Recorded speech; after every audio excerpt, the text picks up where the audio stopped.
এটি প্রাচীন মক্কা, মরুভূমির বুকে এক ব্যস্ত নগরী, যেখানে মানুষ ব্যস্ত নিজেদের জীবন আর বিশ্বাস নিয়ে। এই নগরীতেই শুরু হলো সত্যের দাওয়াত। তিনি মানুষকে আহ্বান জানালেন এক আল্লাহর ইবাদতের দিকে, শান্তি আর সত্যের পথে। কেউ মনোযোগ দিয়ে শুনল, কেউ ভাবল গভীরভাবে, আবার কেউ সন্দেহে মুখ ফিরিয়ে নিল। কিন্তু সবাই তা গ্রহণ করেনি।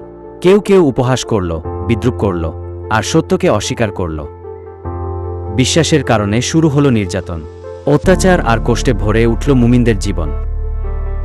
বিশ্বাসের কারণে শুরু হলো নির্যাতন, অত্যাচার আর কষ্টে ভরে উঠল মুমিনদের জীবন। কিন্তু তিনি হার মানেননি। ধৈর্য আর সহনশীলতার মাধ্যমে তিনি দেখালেন সত্যের শক্তি। তিনি তার সাথীদের সান্ত্বনা দিলেন, সাহস দিলেন, আর শেখালেন আল্লাহ সবকিছু দেখছেন। অবশেষে সত্যি বিজয়ী হল, আর ধৈর্য হয়ে উঠল সবচেয়ে বড় শক্তি।